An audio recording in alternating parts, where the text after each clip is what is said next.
शिवाय. ओम नमः शिवाय. ओम नमः शिवाय. ओम नमः शिवाय.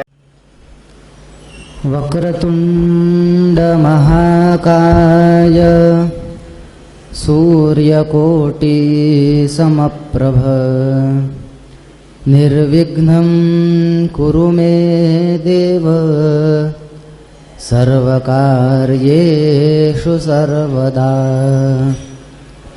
गणनाथ सरस्वती रविशुक्रो बृहस्पतिः पञ्चैतानि स्मरेन् नित्यं वेदवाणी प्रवर्तते.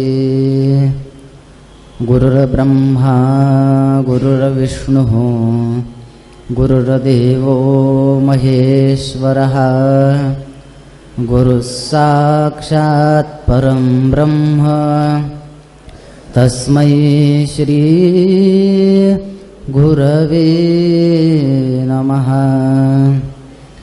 विश्वोद्भवस्थितिलयादिषु हेतुमेकं गौरीपतिं विदिततत्त्वमनन्तकीर्तिं मायाश्रयं विगतमायमचिन्त्यरूपं बोधस्वरूपममलं हि शिवं नमामि. करचरणकृतं वा कायजं कर्मजं वा श्रवणनयनजं वा मानसं वा पराधं विहितमविहितं वा सर्वमेतत्क्षमस्व. जय जय करुणाब्धे श्रीमहादेव शम्भो. वागर्थाविव सम्पृक्तौ वागर्थप्रतिपत्तये जगतः पितरौ वन्दे पार्वती परमेश्वरौ. नमो देव्यै महादेव्यै शिवायै सततं नमः. नमः प्रकृत्यै भद्रायै नियताः प्रणतास्मताम्. यस्यांके च विभाति भूधरसुता देवापगामस्तके बाले बालविधुर्गले च गरलं यस्योरसि व्यालराट्. सोऽयं भूतिविभूषणः सुरवरः सर्वाधिपः सर्वथा शर्वः सर्वगतः शिवः शिशिनिभः श्रीशङ्करः पातु माम्. वन्दे देवमुमापतिं सुरगुरुं वन्दे जगत्कारणं वन्दे पन्नगभूषणं मृगधरं वन्दे पशूनां पतिं. वन्दे सूर्यशशाङ्कवह्निनयनं वन्दे मुकुन्दप्रियं वन्दे भक्तजनाश्रयं च गरदं वन्दे शिवं शङ्करं. नमः पार्वतीपते हर हर महादेव. ततश्चाहं मुनिगणैः श्रेष्ठकृत्यं शिवाज्ञया अकार्षन्नारदप्रीत्या शिवाशिवविवाहतः. गेल्या 5 दिवसांपासून अतिशय उत्साहाने मोठ्या भक्तिभावाने मोठ्या आनंदाने आपण भगवान शिवशंकरांच्या दिव्य लीलेंचं कथन श्रवण करत आहोत. आज आपल्या कथेचा 6वा दिवस आहे. काल आपण भगवती पार्वती यांचा जन्म कसा झाला, कोणाच्या पोटी झाला, हिमालय आणि मेनका यांनी कशा प्रकारे तप केलं आणि साक्षात भगवतीची प्राप्ती करून घेतली. त्यानंतर पार्वती माता भगवान शिवशंकर पतिरूपाने आपल्याला प्राप्त व्हावेत याच्यासाठी वेगवेगळ्या प्रकारे तप केलं. मग ते आपण तिचं नाव पार्वती का पडलं, तिचं नाव गौरी का पडलं, तिचं नाव उमा का पडलं, हे सगळं काल आपण बघितलं. तिच्या तपावर भगवंत प्रसन्न होऊन तिची परीक्षा घेऊन नंतर यथायोग्य काळी तिच्यासोबत विवाह केला. विवाहाच्या वेळेस कोणत्या कोणत्या अडचणी आल्या, भगवान शिवशंकरांची वरात कशी होती हे आपण काल बघितलं. आणि त्याच्यामध्येच भगवान शिवशंकर विवाहाला जाताना नंदीवरच बसून का गेले याचा पारमार्थिक अर्थ आपण बघितला. भगवान शिवशंकर डोक्याला साप का बांधतात याचा आपण पारमार्थिक अर्थ बघितला. भगवान शिवशंकरांनी व्याघ्र चर्मावर साप का बांधला ह्याचा आपण पारमार्थिक अर्थ बघितला. पुराणांचा विचार जो करायचा आहे हा आध्यात्मिक, आदिभौतिक, आदिदैविक या तीनही पातळींवर करायचा आहे. स्कंद पुराणाच्या रेवाखंडामध्ये असं वर्णन येतं की भगवंतांनी काय काय निर्माण केलं. त्याच्यामध्ये आत्मनो वेदविद्याच ईश्वरेण विनिर्मिता, पहिल्यांदा वेद इत्यादी निर्माण केले. त्याच्यानंतर तिसरो विद्या इमा मुख्याः, शास्त्र इत्यादी सगळ्यांची निर्मिती केली. पण पुराणम पंचमो वेद इति ब्रह्मानुशासनम, हे जे पुराण आहेत ना या पुराणाला साक्षात पाचवा वेद असं म्हटलेलं आहे. स्कंद पुराणात वर्णन आहे. आणि याचं कारण असं आहे, याचं एक मुख्य कारण यांनी दिलंय, यन्न दृष्टम ही वेदेषु, जे आपल्याला वेदांमध्ये पाहायला मिळत नाही ना म्हणे ते तुम्ही स्मृतींमध्ये बघा. दृष्टम स्मृतिभिः किल, स्मृतींमध्ये बघा. पण जे वेदांमध्ये पण दिसत नाही, जे स्मृतींमध्ये पण दिसत नाही, उभाभ्याम यन्न दृष्टम तत् पुराणेषु गीयते, जे दोन्हीकडे सापडत नाही ना मग काही करू नका, सरळ तुम्ही ग्रंथ बघा, पुराण बघा, त्याच्यामध्ये सगळं मिळून जाईल. ते पण कथारूपाने बघा. कथा किती साधी आहे. भगवान शिवशंकर त्यांच्याकडे जटेला बांधण्यासाठी काही नाही म्हणून साप बांधला. किती सोपी साधी कथा आहे, ह्याच्यामध्ये काही आहे. पण त्यांनी काय सांगितलं, साप बांधण्याचं कारण काय आहे. संसार करताना एक डोक्यामध्ये लक्षात ठेवा, आपल्या डोक्यावर कालरूपी सर्प आहे, सावधान राहा. तुम्ही संसार करण्यासाठी जाताय, विवाह करण्यासाठी जाताय, तुम्ही धर्मावर आरूढ होऊन विवाह करा. उलट असं बसले होते महादेव, इकडं तोंड करून, नंदीचं तोंड तिकडं, महादेवांचं तोंड इकडं. त्यांनी सांगितलं संसार जरी करायचा असेल तरी सुद्धा आपलं मुख हे परमात्म्याकडे पाहिजे. संसाराकडे पाठ झाली तरी चालेल. या सगळ्या कथांमधून आपल्याला हे शिकता येतं. असं वर्णन आहे. वामन पुराणातील एक श्लोक तुम्हाला सांगतो.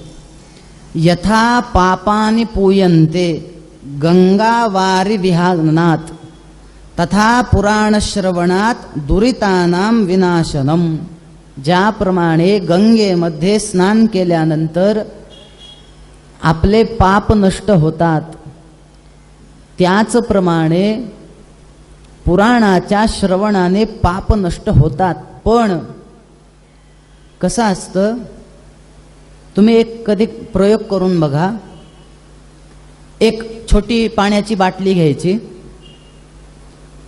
पाणी त्याच्यामध्ये भरायचं, त्याच्यामध्ये थोडी माती टाकायची, ते पाणी गढूळ होईल ना. आता होईल. आता काय करायचं, त्या बाटलीचं झाकण लावून टाकायचं. आतलं पाणी गढूळ झालंय, झाकण लावलं. आता आतलं पाणी स्वच्छ करण्यासाठी ती बाटली आपण समुद्रात टाकून दिली. पण पाणीच स्वच्छ होत नव्हतं. म्हणे कस काय पाणी स्वच्छ न हो, कारण काय?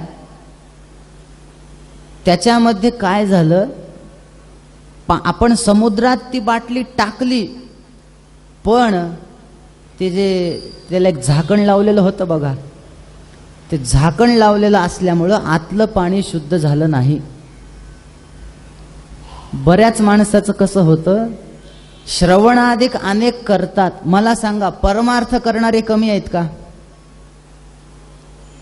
तुम्हाला खोटं वाटेल, आमच्याकडे एक गाव आहे, त्या गावाचं नाव सांगत नाही, पण त्या गावामध्ये अन्नदान करण्यासाठी म्हणजे पंगती देण्यासाठी भांडणं आहेत.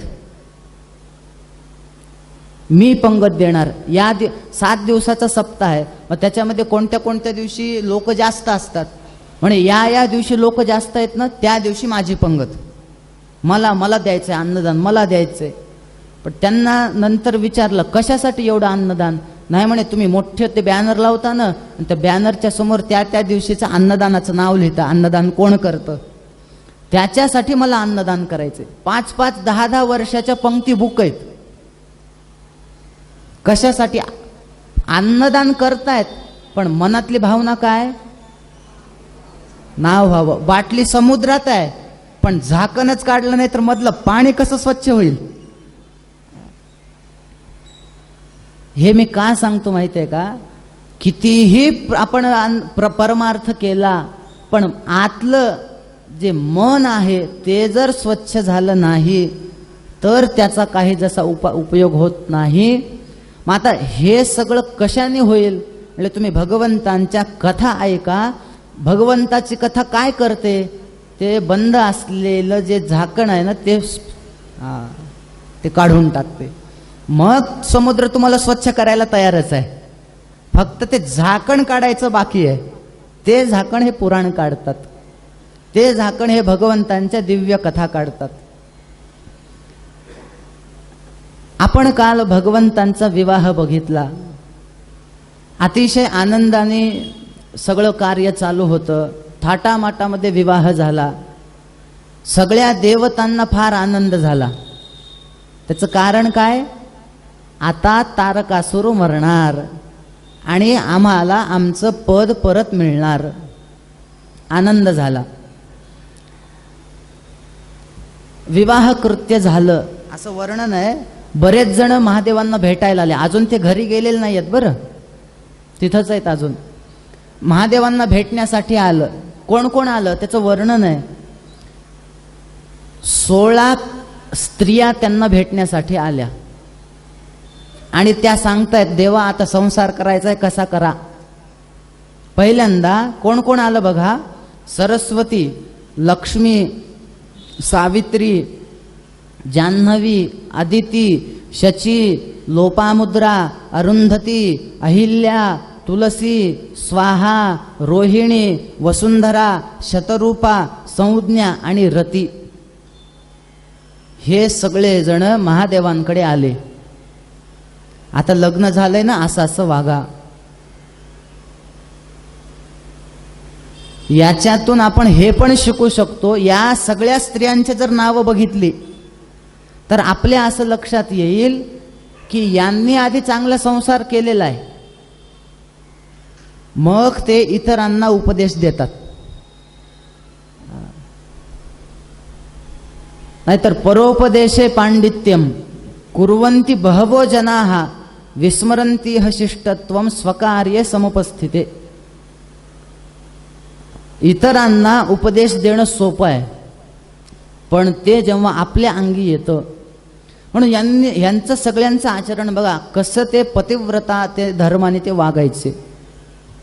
त्याच्यामध्ये ना एक रती जी आलेली होती ना, रती मात्र रडू लागली. महादेव म्हणाले, सगळ्याचं तो एवढा इच्छा होती सगळ्यांची माझं लग्न व्हावं, रती तुला रडायला काय झालं?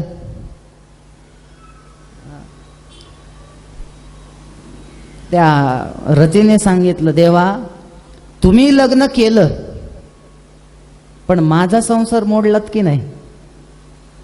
म्हणे तुझ्या संसाराचं मी काय केलंय? माझ्या पतीचं भस्म कोणी केलंय? मग त्यांना आठवलं, अरे हा बरोबर आहे बरोबर आहे. मग तुझं म्हणणं काय? तुम्ही काही करा, माझ्या पतीला तुम्ही पुन्हा जिवंत करा. मग सगळ्या देवता आल्या. म्हणून एवढ्या आनंदामध्ये, आनंदाच्या कार्यामध्ये असं तोंड पाडून बसावं का? नाही, सगळ्यांमध्ये सहभागी व्हावं. मग काय करायचं आता? सगळ्या देवतांनी प्रार्थना केली, देवा बघा ना, थोडं बघा, काही करा. भगवंतांनी सांगितलं ठीक आहे, काहीच नाही. तिने म्हणे ते राख सोबतच घेऊन फिरत होती नवऱ्याची. तिने पटकन राख समोर ठेवली, हे बघा करायला जिवंत, हीच राख आहे म्हणे नवऱ्याची. भगवंतांनी आपल्या अमृतरूपी कृपावृष्टीने पुन्हा त्याला कामदेवाला जिवंत केलं. तर लोक म्हणतात असं कुठं असतं का हो? मेलेल्या माणसाला परत जीवन करता येतं का?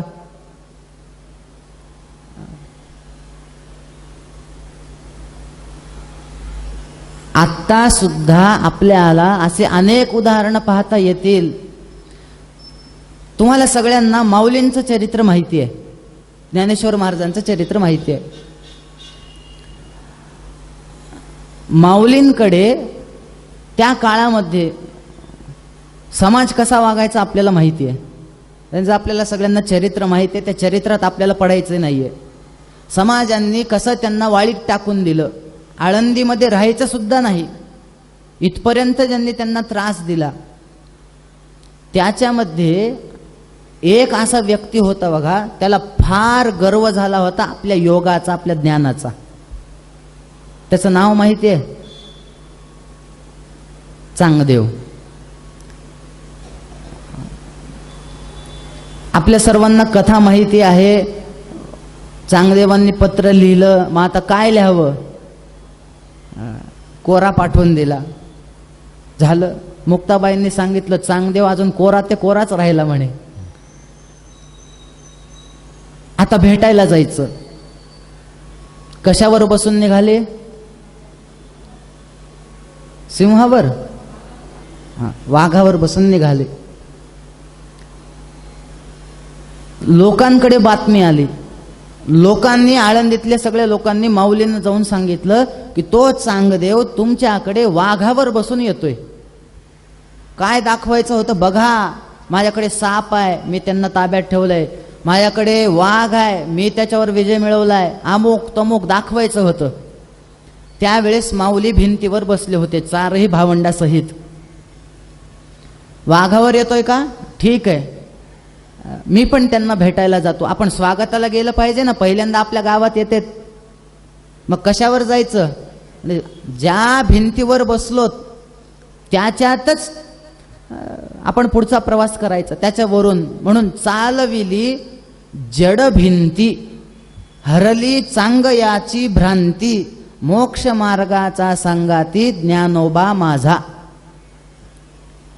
आता माझा प्रश्न असा आहे, जी भिंत चालवली ती जड होती का चेतन? चेतन होती ना, का जड होती? जड होती. साधी गोष्ट आहे, जर निर्जीव वस्तूला जर माऊली चालवत असतील तर मग महादेव भस्म झालेल्याला पुन्हा जिवंत करू शकतील की नाही?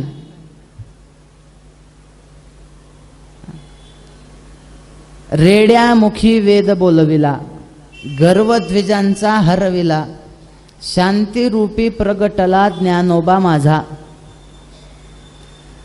जड असणाऱ्या, काय बुद्धी आहे का त्या रेड्याला? तो जर अग्निमिळे पुरोहितं यज्ञस्य देव मृत्युजा म्हणत असेल तर ही किती सामान्य गोष्ट आहे. आपल्या सर्वांना माहिती आहे, सच्चिदानंद बाबा यांचा मृत्यू झाला. त्याची पत्नी शेवटचं दर्शन घ्यावं म्हणून माऊलींकडे आले. माऊलींनी आशीर्वाद दिला, अष्टपुत्र सौभाग्यवती भव. त्या स्त्रीने सांगितलं, हा आशीर्वाद या जन्मीचा आहे का नंतर कधीचा आहे? माऊली म्हणाले, या जन्मातला आहे. म्हणे शक्यच नाही. म्हणे कस काय? त्याचं कारण असं आहे, म्हणे आत्ताच माझे पती गेलेत. म्हणे हो, बर. आता गेलेले असल्यामुळं हे जे तुमचे आशीर्वाद आहेत ते इथं लागू होत नाहीत. पण माऊलींनी सांगितलं, माझ्या मुखातून गेलंय. आणि असं वर्णन आहे पातंजल योगसूत्रात, सत्यप्रतिष्ठायाम, जो माणूस नित्य खरं बोलत असतो म्हणे त्याची वाणी कधीच खोटी होत नाही. क्रियाफलाश्रयत्वम, त्याच्या बोलण्याला फळ असणार म्हणजे असणार. कोणाच्या? जो नेहमी सत्य बोलतो. माऊलींनी ज्ञानेश्वरीत सांगितले, अरे कित्येक तरी जन्म झालेत मी अजून खोटं बोललो नाही. तप आहे माझ्या वाणीचं. मी बोललोय अष्टपुत्र सौभाग्यवती भव. कुठे आहे तुझा पती? बोलव. आला समोर, गेलेला आहे. बघितलं. बघितल्यानंतर माऊलींनी सांगितलं, काय ह्याचं नाव होतं? म्हणे सच्चिदानंद. म्हणे सच्चिदानंद कुठं मरत असतो काय? ज्याचं नावच सत चित आणि आनंद आहे त्याचा मृत्यू असतो का? उठ. उठ म्हणल्यानंतर आपल्याला पुढची कथा माहिती आहे. शके 1212 तै टीका केली ज्ञानेश्वरे, सच्चिदानंद बाबा आदरे लेखकू झाला. हेच सच्चिदानंद पुढे जाऊन ज्ञानेश्वरीचे लेखक झाले. हे मी सगळं का सांगतोय? मृत व्यक्तीला सुद्धा जिवंत करण्याचं सामर्थ्य संतांकडे, भगवंताकडे असतं. आपल्याकडे तेवढं सामर्थ्य नसल्यामुळं आपल्याला वाटतं असं कुठं होऊ शकतं का? पण आता सुद्धा व्यवहारामध्ये असे कितीतरी आपल्याला आश्चर्य वाटतं. इथं बसल्या जागी व्हिडिओ कॉल, तो कुठं विदेशात आपोआप दिसतं. आता त्याची प्रक्रिया जर सांगायला गेली तर असं कुठं असतं का? ते दिसतं का आपल्याला? ते रेंज कशी असते, कुठून येते, काय नाही, प्रश्न पडतात. पण ते त्या पदार्थाचं सामर्थ्य असतं. जिवंत केलं त्या कामदेवाला. फार आनंद झाला रतीला. वा वा वा वा, बरं झालं म्हणे. मग मात्र आता तिथं एकही दुःखी नाही. सगळेजण आनंदात, सगळेजण नाचू लागले. वर्णन आहे, कोणते कोणते वाद्य वाजू लागले. फार सुंदर वर्णन आहे बरं. ह्याच्यातले नावं थोडे वेगळे आहेत, पूर्वीचे नाव आहेत. काय काय कोणते कोणते वाद्य वाजू लागले मी नावं सांगतो, तुम्हाला माहिती आहेत का ते सांगा. तत, आनद्ध, सुशिर आणि घन असे वाद्यांचे नावं दिलेत. आता हे तत काय असतं हो, कसं वाचतं? माहिती नाही? आनद्ध नाही? बर. काय तत, तारा जोडून जे वाद्य तयार होतं ना, थोडक्यामध्ये वीणा, वीणा इत्यादी वाद्यांना पूर्वी तत ही संज्ञा होती. त्याच्यानंतर आनद्ध, आनद्ध म्हणजे थोडक्यामध्ये मृदंग, ढोल इत्यादी. त्यानंतर आहेत सुशिर. सुशिर म्हणजे काय? थोडक्यामध्ये शंख, बासरी, ज्याला छिद्र असतात. आणि त्यानंतर आहे घन. घन म्हणजे झांज, टाळ इत्यादी. एवढे वाद्य वाजू लागले. महादेवांना फार आनंद झाला. लग्न झालं आता. त्याच्यामध्ये हिमालय तर एवढा खुश झाला म्हणे आलेल्या प्रत्येक व्यक्तीला रिटर्न गिफ्ट, एकाला दोघाला नाही. आणि म्हणजे जे फार जवळचे आहेत त्यांना भारीच, जे थोडे लांबचे आहेत त्यांना थोडं. बरेच जण करतात बघा, ते आहेर करताना ते ठरवून केलेलं आहे. बघ एवढ्या याद्या आहेत, ह्यांना 2-2 हजारवाल्या साड्या, हे बघ. ही जी लिस्ट आहे ना, हे आपले पाहुणे आहेत, ह्यांना 2-2 हजार. ही आहे ना, हे गावातले आहेत, ह्यांना 1,500 आणि जे खूप लांबचे आहेत, फक्त लग्नालाच आलेत, पुन्हा येतील नाही खात्री नाही. मग एक काम करा, त्यांना 500-500 वाल्या साड्या देऊन टाका. पण मी असं ऐकलंय बघा, म्हणे तुम्ही जर आत्ता अशी साडी दिली, ज्यांना जशी साडी दिली ना, ते पुन्हा त्या लग्नामध्ये जाताना लक्षात ठेवतं म्हणे. बघा एवढे जण हसतायत म्हणजे खरं आहे काय की अनुभवाचे बोल आहेत का? मग त्या नवऱ्याने जर सांगितलं, अगं थोडी भारीची घे ना साडी, एवढ्या साड्या आहेत घरात, माझ्या साड्या जीर्ण झाल्या तर चालतील, मला कशी केलती त्यावेळेस, मी आता तशीच करणार.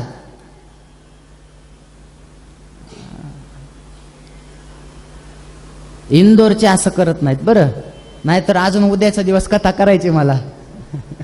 आम्हाला महाराज असं म्हणले का?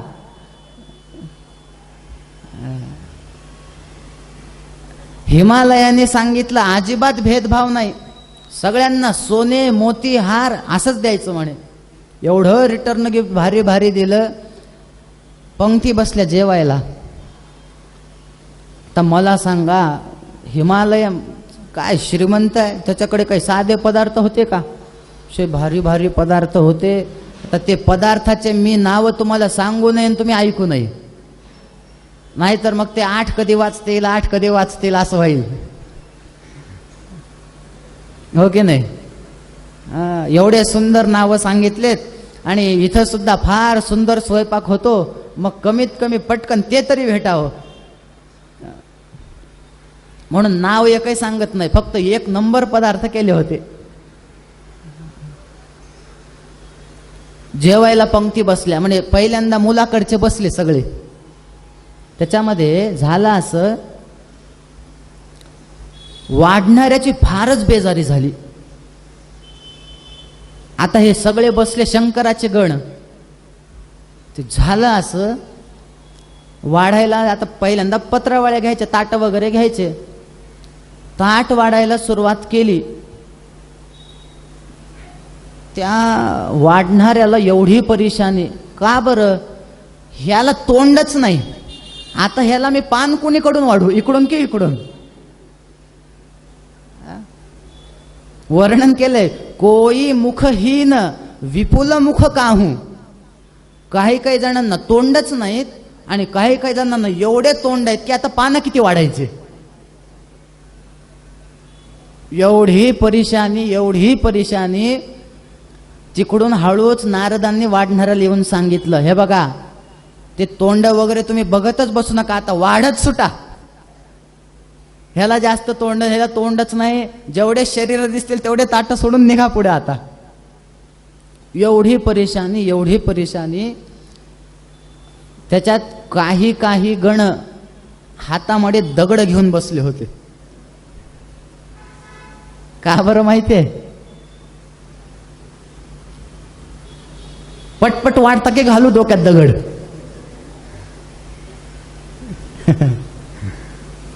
किती परेशानी आहे वाढणाऱ्याचे.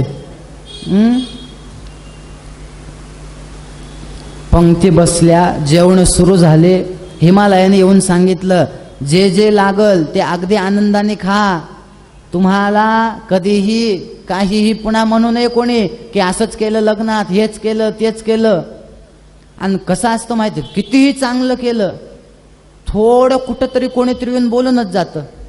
आमच्या गावात एक लग्न झालं, एवढं सुंदर लग्न केलं, पण त्यातल्या काही लोकांनी सांगितलं, लग्न चांगलं केलं पण वेळेवर नीट झालं नाही.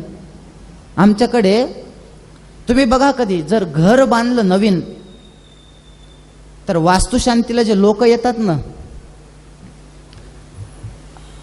आता ते घरवाला सगळं दाखवतो, मग हे बघा इकडं हे बांधलंय, तिकडं ते बांधलंय, इकडं ते बांधलंय.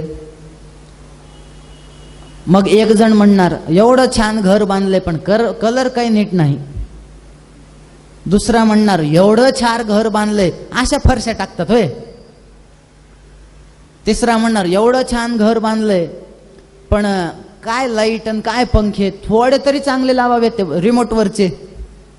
म्हणजे कोणी ना कोणी काहीतरी काढणारच. म्हणून हिमालय काळजी घेतोय की पुन्हा कोणी मला काही बोलू नये, होईल तेवढं मी चांगलं करणार आहे. सगळ्यांना सांगतोय, बघा काय लागेल ते घ्या, मला मागा, कोणी तुमचं ऐकत नसेल मला सांगा. सगळ्या गणांनी सांगितलं काही काळजी करू नका म्हणे, आमच्या हातात दगडच आहेत, तुम्ही काळजीच करू नका, आम्ही बरोबर, आमचं माहिती आहे आम्हाला पोट कसं भरायचं ते, तुम्ही जा तिकडं. झालं, सगळ्यांचे जेवण झाले. बरेच दिवस भगवान शिवशंकर तिथं राहिले. आता मात्र निघण्याची वेळ आली. निघण्याची वेळ आल्यानंतर एक महत्वाचा कार्यक्रम असतो. कोणता?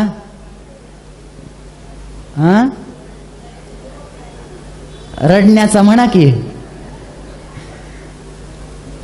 एक रडण्याचा कार्यक्रम असतो. हे काय पूर्वीच्या काळात खरंच रडायचे म्हणे. काय हुशार आहेत बघा.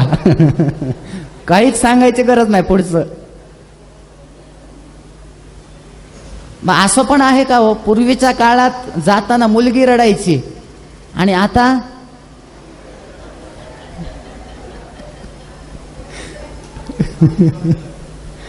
असं पण आहे, मुलगा पण रडतो का आता?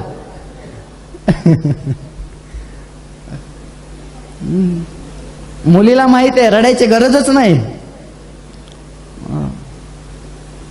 पण घडलेली घटना आहे आमच्याकडे. आता ते कॅमेरेवाला असतोच ना सगळे, ते कॅमेरामॅनने सांगितलं सगळे फोटो छान आलेत म्हणे तुमच्या लग्नाचे आतापर्यंत, आता शेवटचा कार्यक्रम तुम्हाला जायचंय. आता त्या नवरीला सांगितलं, कसं असतं थोडते रे, रडलं बघ, फोटो काढायपर्यंत तरी तुम्ही रडा. मग ती जोर जोरात ओरडू लागली म्हणे, अरे माझी पटकन पर्स आणा, माझी पर्स आणा, माझी पर्स आणा. कॅमेरावाल्याला कळना गेलं हिला रडायचंय, पर्स काय करायची. मग तिने सांगितलं, मला माहित होतं हे जाताना रडावं लागतं, मला हेही माहित होतं मला काही रडू येत नाही, पण डोळ्यातून पाणी तर काढलं पाहिजे, म्हणून मी येता येता पतंजलीचा झेंडूबाम घेऊनच आले म्हणे. आणि तो पतंजलीचा झेंडूबाम माझ्या पर्समध्ये आहे, पर्स पटकन आणा. म्हणजे डोळ्याला लावलं बरोबर पाणी येतं.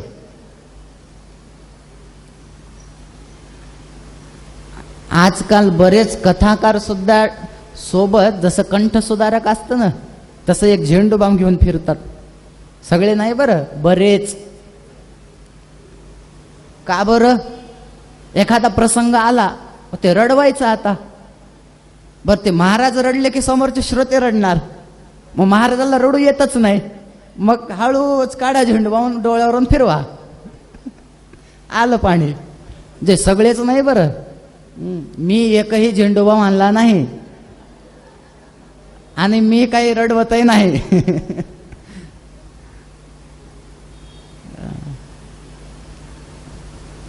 पण पार्वती माता मात्र मनातून रडू लागल्या.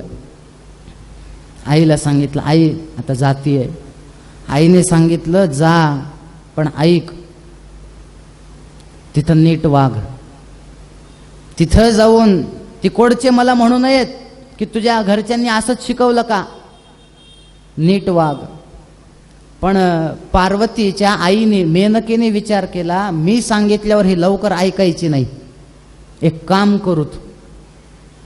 तिची एक मैत्रीण होती, तिला सांगितलं की पतिव्रता धर्माचे नियम माझ्या मुलीला सांग. हे सध्या फार महत्वाचं आहे बरं. आता ह्याच्यामध्ये जे सांगितले ते मी सांगतो बरं, मी मनाचा एकही नियम सांगणार नाही. तुम्ही म्हणाल पुन्हा असं कसं सांगताय, बघा बरं काय काय नियम सांगितलेत.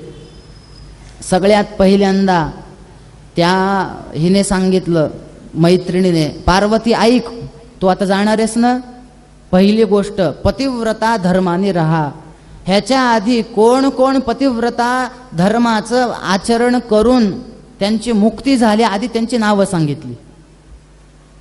कोण कोण झालंय ऐक म्हणे, पतिव्रता च सावित्री, लोपामुद्रा ह्यरुन्धते शाण्डिल्या शतरूपान सूया लक्ष्मी स्वधा सती संज्ञा च सुमती श्रद्धा मेना स्वाहा तथैव च अन्या भव्योपि साध्यो हि नोक्ता विस्तारजत भयात. आणि अनेक भरपूर जण आहेत, पण मी ते विस्तार होईल म्हणून सांगत नाहीये, पण तुला मी 5-10 नावं सांगते.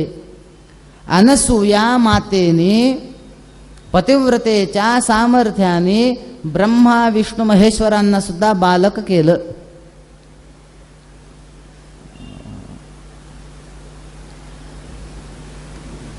असे कित्येक तरी आहेत म्हणे. म्हणे हो का? बर. मग आता तो पतिव्रता मी वागणार, असे ते वागलेत ना, मी वागणार. मग नियम सांगा. त्यांनी सगळ्यात पहिल्यांदा एक नियम सांगितला. आता बघा बरं, मी एक एक एक एक नियम सांगतो.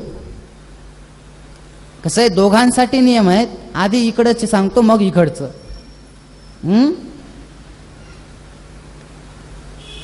मनामध्ये गणना करायची. 1 2 3 4 किती ह्याच्यात आम्ही बसतो, आम्ही पतिव्रता आहोत का मनामध्ये. बरं वाटलं तर कथा झाल्यावर हळूच मला सांगा. 3 4 5 6 7 किती ह्याच्यात आम्ही बसलो. पहिला नियम सांगितला, भुंजात भुक्ते प्रियै पत्यो. पती जेवण केल्यानंतर जेवावं. बघा, बऱ्याच जणांना मान हलवली. आम्ही आहोत ह्याच्यात. ठीक आहे, मनातल्या मनात मोजा. पतीच्या आधी जेवू नये. त्याच्यानंतर ज्या वेळेस पती उभे असतील त्यावेळेस त्यांच्या समोर आपण पाय पसरून बसू नये.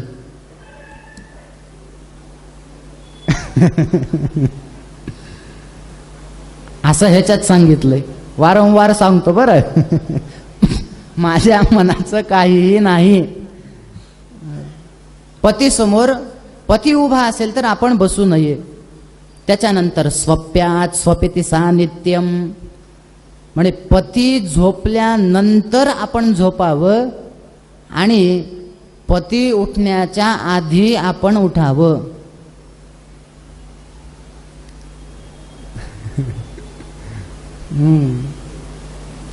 पतीनेच येऊन बेड टी देऊ नये. अगं उठ झालाय चहा. बर.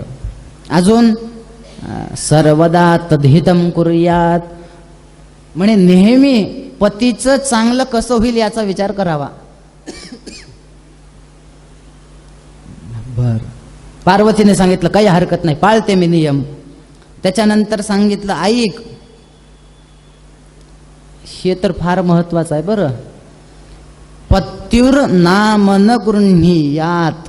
मी सांगत नाही, अध्याय पार्वती खंड अध्याय क्रमांक 54 श्लोक क्रमांक 19 त्याच्यात सांगितले नवऱ्याचं नाव घेऊ नये. म्हणजे नाव घेऊ नये याचा अर्थ काय, नावाने हाक मारू नये. नाहीतर एखादं सरकारी काम करायचंय आणि तिथं जर समोरच्याने नाव लिहायचंय सांगा म्हणलं तर पूर्ण नाव सांगायचं आणि तिथं म्हणायचं नाही. त्या शिवपुराणात सांगितलंय नवऱ्याचं नाव घेऊ नये, तुमचं तुम्ही लावा शोध. हा, कसा अर्थ लावावा, कुठं लावावा, नाहीतर मग सरळ शिवपुराणावर ढकलून द्याल.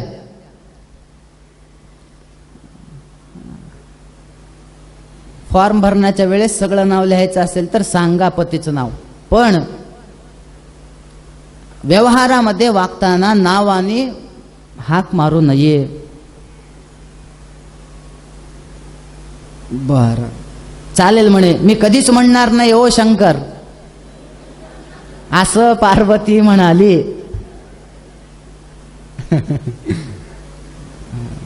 बर, अजून काय ऐक पार्वती. न गच्छे तीर्थयात्रां वै पत्याज्ञान विना क्वचित. तुला जर कुठं तीर्थयात्रेला जायचं असेल तर आधी नवऱ्याची परवानगी घे. त्याला न विचारता कुठं जाऊ नको. म्हणजे डायरेक्ट पतीला सांगू नको माझे तिकीट बुक झालेत, मी निघाले.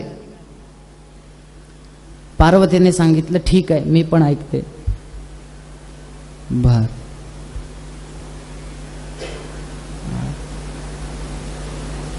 त्याच्यानंतर पतीला आरतुर बोलू नये. बऱ्याच ठिकाणी पतीला अरे म्हणतात. अरे आणि अमुक अमुक त्याचं नाव. पार्वतीला तिच्या मैत्रिणीने सांगितलं मेनकेच्या, अरे शंकर असं म्हणू नकोस. त्या गुरुजींकडून मी एकदा असं ऐकलं होतं. ते एकदा पुण्याला गेले म्हणे आणि सकाळी 5 वाजता ते पनवेल गाडी आहे, नांदेड पनवेल 5 वाजता पोहोचते पुण्यात. कार्यक्रम होता. सकाळी 6 वाजता यजमानाच्या घरी पोहोचले. ते दार वगैरे बेल वगैरे लावली. ती बाहेर ती स्त्री आली, या महाराज बसा. आल्यानंतर तिने विचारलं, काय दूध कॉफी काय घेता? काही नको. बरं कॉफी? बरं ठीक आहे द्या, कॉफी द्या.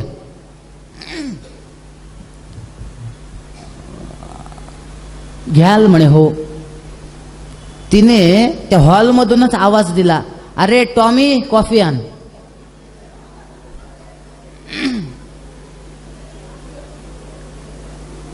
आता टॉमी नाव कुणाचं असते? कुत्र्याचं. त्यांना वाटलं बापरे टॉमी म्हणजे हे आता बर शहरात काही होऊ शकतं. ते त्या कुत्र्याच्या गळ्यामध्ये दोरी बांधून त्याच्यावर ते कप बशी येत असेल तर काय सांगा.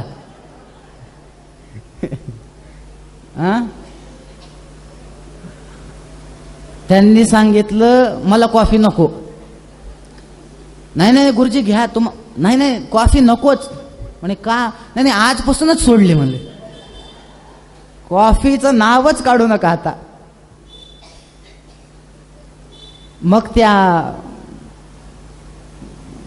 स्त्रीला लक्षात आलं बहुतेक टॉमी कॉफी आण असं म्हणल्यामुळं ह्यांना असं वाटत असेल की कुत्राच कुठं चहा कॉफी घेऊन येतो म्हणून नको म्हणत असतील.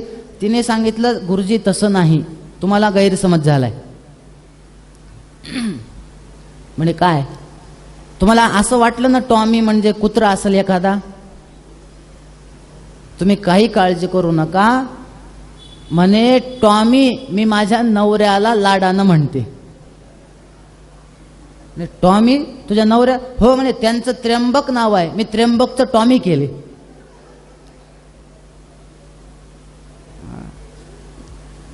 त्याच्यामुळे पतीचं नाव घेऊ एकेरी करू नये. आता तुम्हाला खोटं वाटेल ह्याच्यात तर असा एक नियम सांगितलाय, जो आपल्या नवऱ्याला अरे तुरे बोलेल. काय सांगितलंय माहितीये? या तुंकृत्य प्रियम्रूयान मुकासा जायते खलू.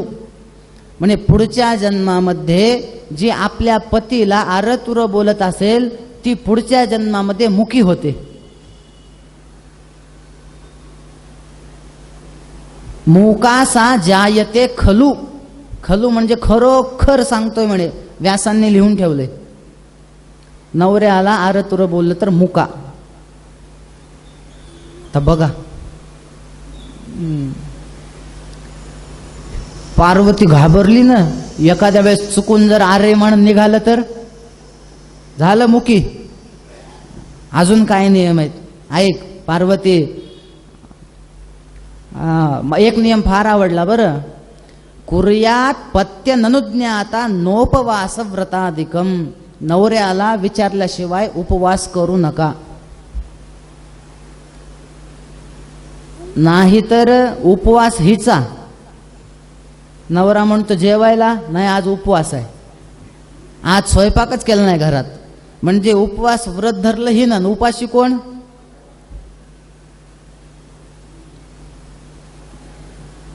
त्याच्यामुळं पतीला विचारा अमुक अमुक करू का व्रत? त्यांनी सांगितलं तर करा.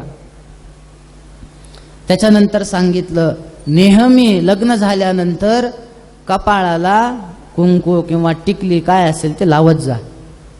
हो अलंकार दिलेत बरं. मंगळसूत्र घालत जा. बरेच जण आता असं निघालंय म्हणे नवीन एक स्टाईल, त्या लग्नाच्या दिवशीच घालायचं आणि नंतर ते, आणि जरी घातलं तर ते न दिसायसारखं घालायचं म्हणून, अगदी बारीक कळत सुद्धा नाही ते मंगळसूत्र आहे. जे काही जणांकडे पाहिल्यानंतर असं वाटतं की लग्न हिचं झालंय की नाही. हे नाही सांगितलं. अहो सगळे नावं दिलेत, काय काय ठेव. हरिद्रा कुंकुमम चैव सिंदूरम कज्जलादिकम, हे सगळं तू धारण कर. म्हणे झाले का नियम? किती नियम आहेत अजून? काय सांगावं, फार नियम आहेत, तुला अजून पुढे कायम राहायचंय तिथं. सगळं आत्ताच पक्क करून घे. बर तुकडं तुझ्या तिकडे गेल्यावर तुझ्या नवऱ्याला ना आई ना वडील सांगायला कोणी नाहीत. सगळे नियम मी सांगते ऐक.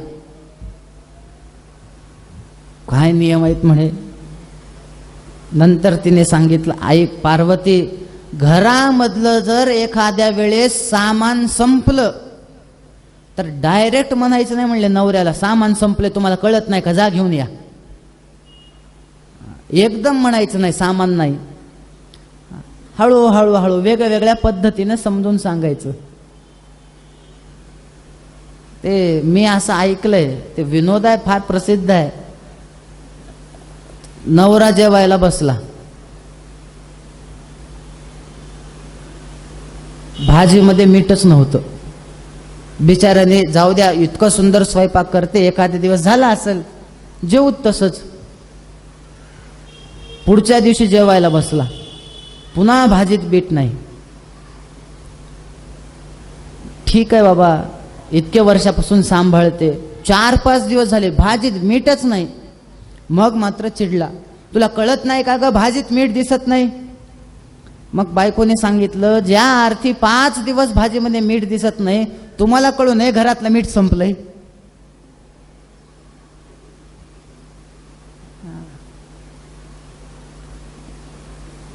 एकदम सांगू नये की अमुक अमुक नाहीये. जर घरामध्ये बाहेरचे कोणी मोठे लोक आलेले असतील तर पत्नीने कधीही पतीचा अपमान त्या लोकांसमोर करू नये. त्या लोकांसमोर म्हणजे माघारी करावा असंही नाही बरं. हा नाहीतर एवढे लोक आलेत, ह्यांना नाश्ता कर, हे तिथं नाश्ता करणार, फक्त हळूच सांगणार, हे गेल्यावर तुमचं बघा काय आहे ते आता.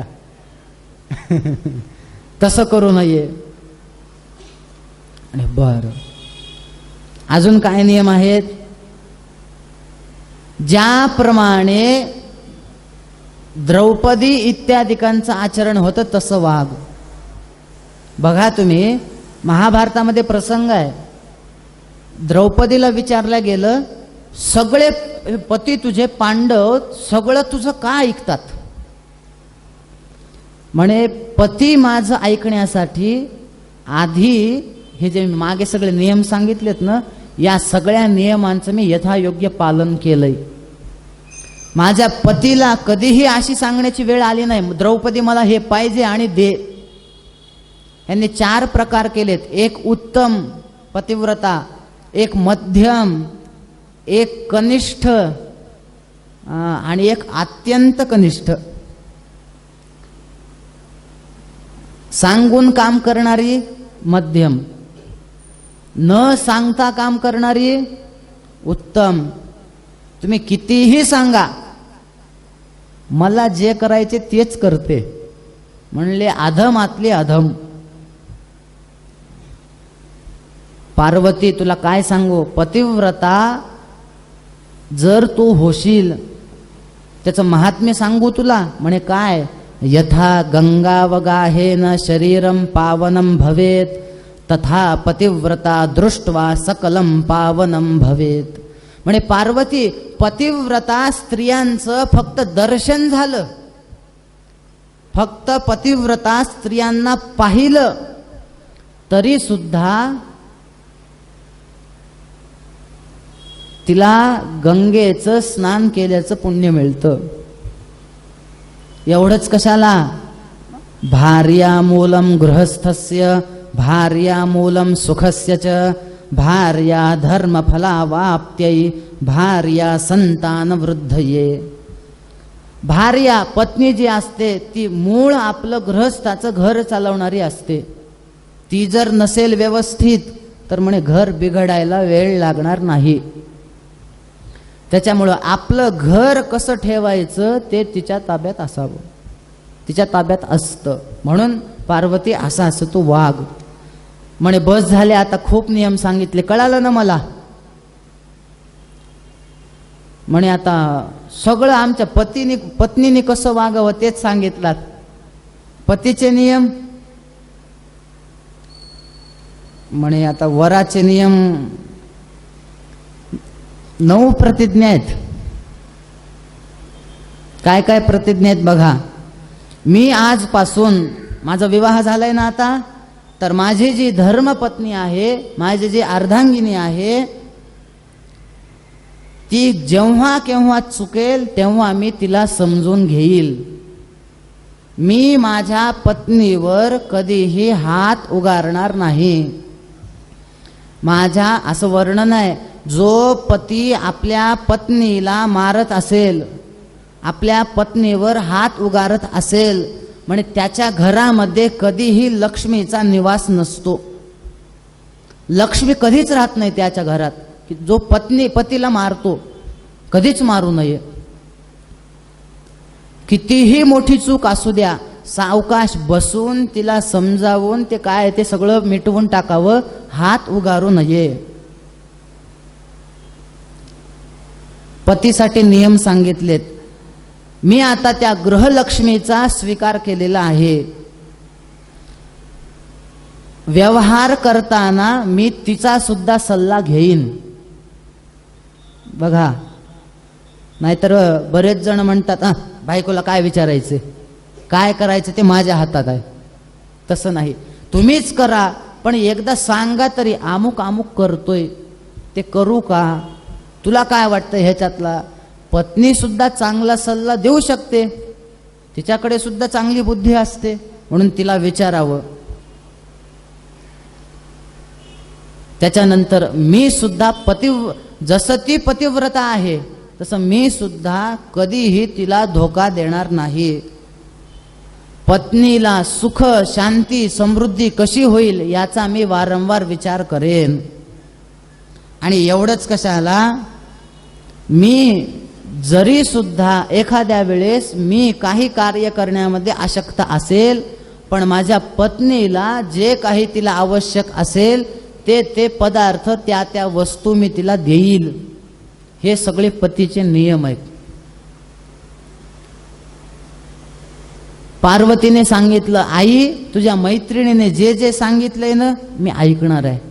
आणि असं म्हणून आता मात्र ते निघाले. या ठिकाणी पार्वती खंड संपला.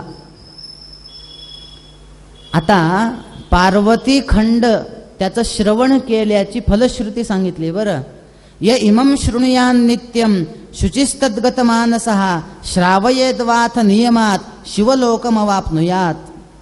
हे जे पार्वती आणि शिवशंकर यांच्या विवाहाचा प्रसंग आहे, हा जो कोणी ऐकेल त्याचं काय काय होतं ऐका. म्हणे इदम आख्यानम, हे कसं आहे, अद्भुतम मंगलायनम सर्व विघ्न प्रशमनम सर्व व्याधी विनाशनम.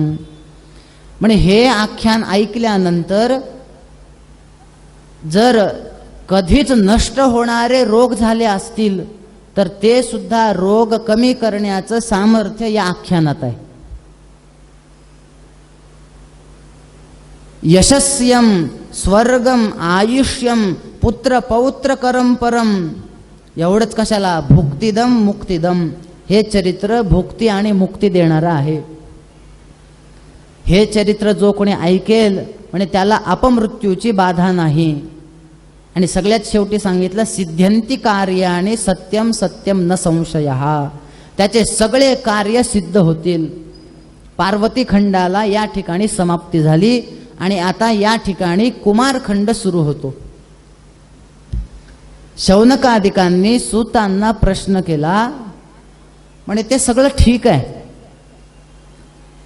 आता पार्वतीचं लग्न झालं, पण ज्याच्यासाठी या सगळ्या देवतांनी एवढे कष्ट केले होते, याचं लग्न व्हावं लग्न व्हावं लग्न व्हावं, त्या तारकासुराला शंकराच्या मुलांनी मारलं की नाही.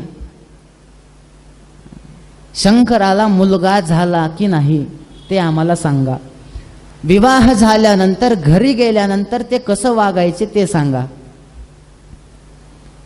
सूत महर्षी सांगायला सुरुवात करतात.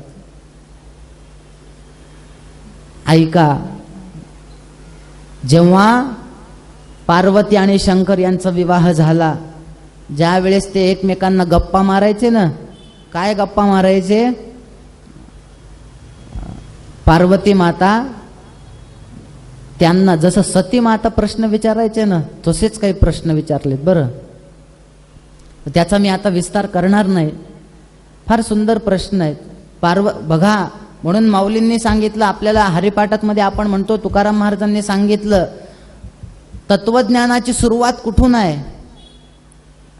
आदिनाथ उमा बीज प्रगटले, मच्छिंद्रा लाधले सहज स्थिती, तेची प्रेम मुद्रा गोरक्षा दिधली. गोरक्षा, तुम्ही क्रम बघा तो सगळा. आणि मग हळूहळू करत करत ते निवृत्तीनाथापर्यंत आलं आणि मग त्यांनी ते ज्ञानेश्वरांना दिलं. म्हणून भागवतात असं वर्णन आहे. तुम्हाला बघा, एक अध्याय आहे द्वितीय स्कंदामध्ये, कोणाकोणाला कशाची प्राप्ती पाहिजे असेल तर तुम्ही कोणाकोणाची उपासना करा. त्याच्यामध्ये इंद्रमिंद्रिय काम असतो, इंद्रियाची इच्छा असेल इंद्राची उपासना करा. त्याच्यामध्ये जर तुम्हाला विद्येची प्राप्ती व्हावी अशी इच्छा असेल, विद्या कामस्तु गिरीशम, विद्येची प्राप्ती जर व्हायची असेल ना, तर तुम्ही कुणाची उपासना करा? म्हणजे साक्षात शिवशंकरांची. आणि हे कोण सांगते? भागवतात वर्णन आहे.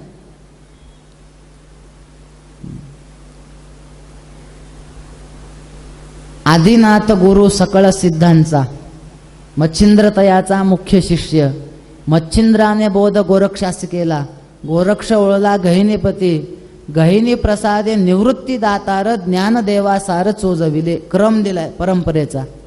मला सांगा, ज्ञानेश्वर महाराजांचं एवढं ज्ञान आहे, त्यांचे गुरु निवृत्तीनाथ, त्यांचं ज्ञान एवढं आहे, त्यांच्या गुरुचे गुरु, त्यांचे गुरु, त्यांचे गुरु, त्यांचे गुरु, त्या शंकरांचं किती ज्ञान असेल?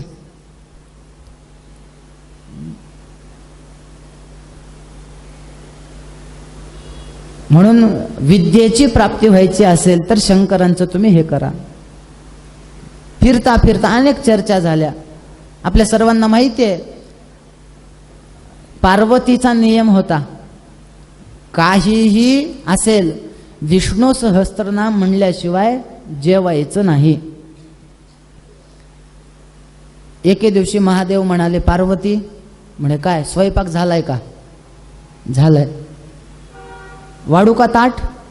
म्हणे ताट तर वाढ, पण एक नाही दोन.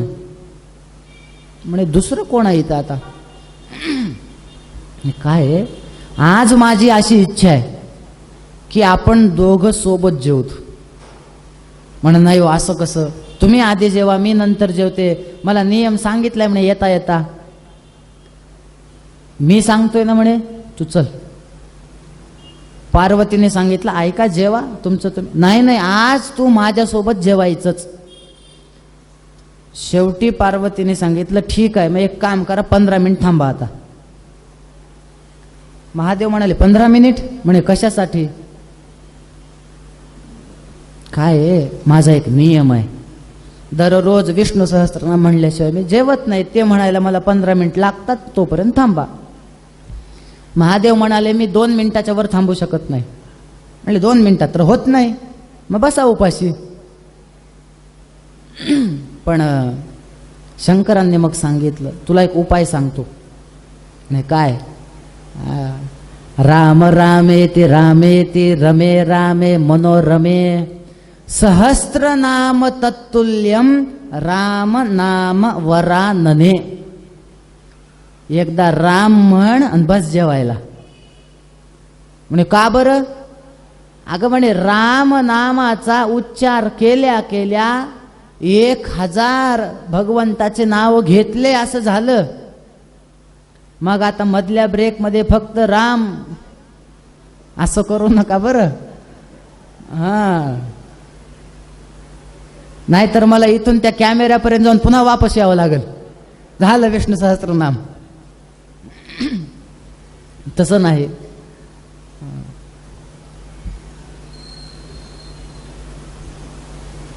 आनंदाने संसार चालू आहे दोघांचा. वेगवेगळे जसे सामान्य व्यक्ती संसार करतात तसा संसार चालू आहे.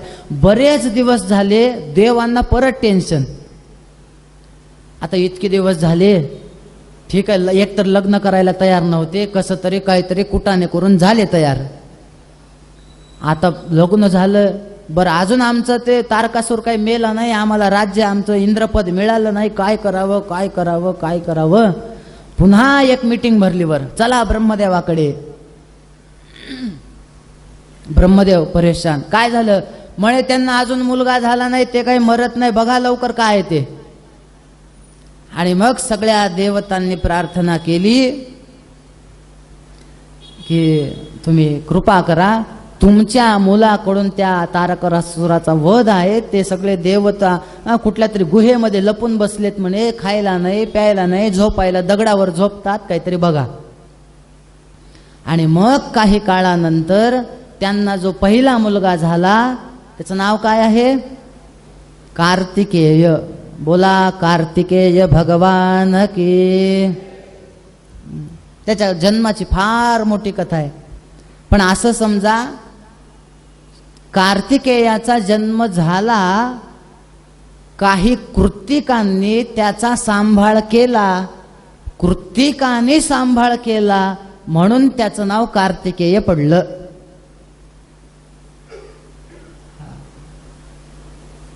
हळूहळू कार्तिकेय मोठे होऊ लागले. जसं जसं मोठे होऊ लागले असं वर्णन आहे बरं, की कार्तिकेय मोठे होत असताना त्यांचे सगळे संस्कार विश्वामित्रांनी केलेत.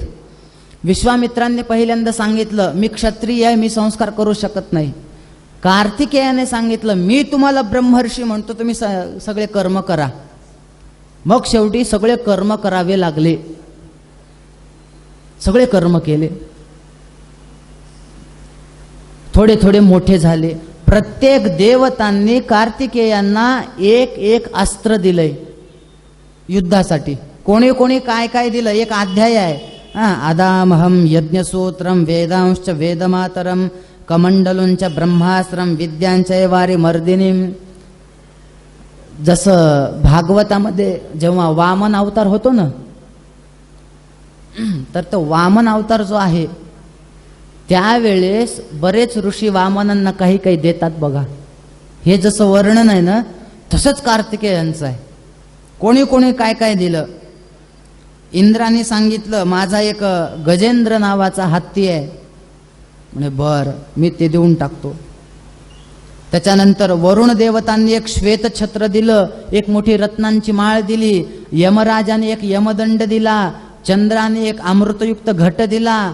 अग्नीने, असं वर्णन आहे की अग्नीने तर अशी एक शक्ती दिली की ती शक्ती कधीच वाया जाणार नाही. आणि मग हळूच सगळ्यांनी सांगितलं ही शक्ती तुम्हाला कशासाठी दिली माहिती आहे? त्या तारकासुराला मारायचंय, आता चला.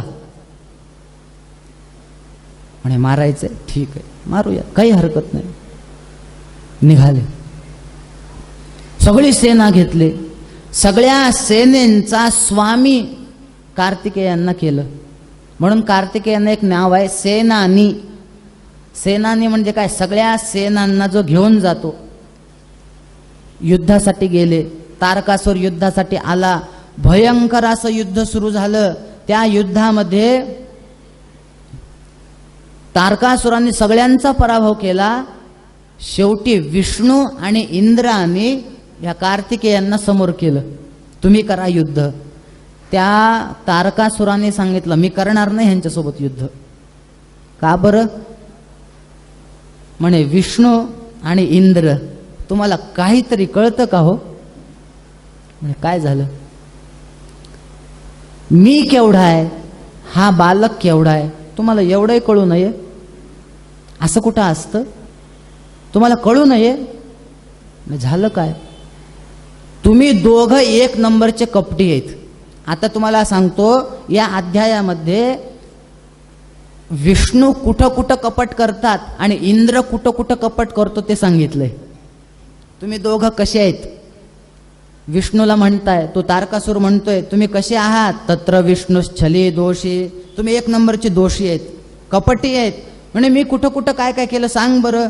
म्हणे तुम्हीच छळ करून त्या बलीला बांधलात. बलीला ज्या वेळेस त्यांनी पकडलं, ते जे काही मागण्या केल्या, मागणी करताना एक रोप दिल्यानंतर एक रोप, म्हणजे तुम्ही कपट केलं की नाही? तुम्ही कपटी आहेत. देवी भागवतामध्ये त्या मधु आणि कैठब यांच्या नाशाची कथा आहे बघा. मधु कैठबाचा नाश कोणी केला? विष्णूंनी केला. कसा केला? भगवतीचं सहाय्य घेऊनच केला, पण विष्णूंनी केला. विष्णू पहिल्यांदा योग निद्रेत होते, जागा होत नव्हते. ब्रह्मदेवाने सांगितलं देवीला जागा करा, मग देवीने ती योग निद्रा बाजूला केली. आणि विष्णू त्यावेळेस कसं मारतात असं वर्णन आहे. विष्णू जेव्हा त्यांच्यासोबत मधु कैटभासोबत युद्ध करू लागले, त्या दोघांचा पराभवच होत नव्हता.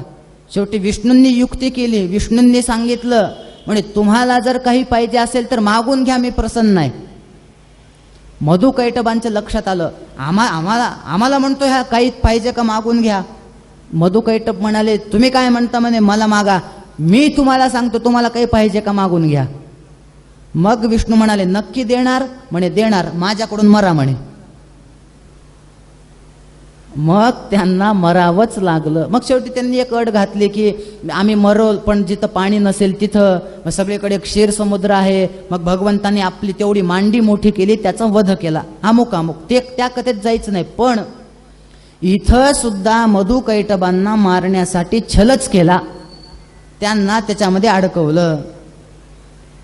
एवढंच कशाला, ज्या वेळेस समुद्र मंथन झालं त्यावेळेस सुद्धा अमृत मिळवण्यासाठी प्रयत्न कोणी कोणी केले? असुर आणि देव, बरोबर. अमृत निघालं, अमृत असुरांना मिळालं, ते त्यांना मिळू नये म्हणून तुम्ही कुठलं रूप घेतलं? मोहिनी अवतार घेतला. म्हणजे तिथं सुद्धा कपट.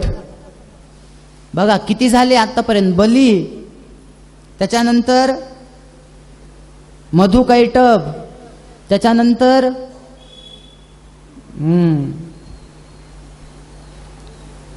मोहिनी अवतारात तसंच केलात. अहो राम अवतारात सुद्धा तुम्ही कपट केलं.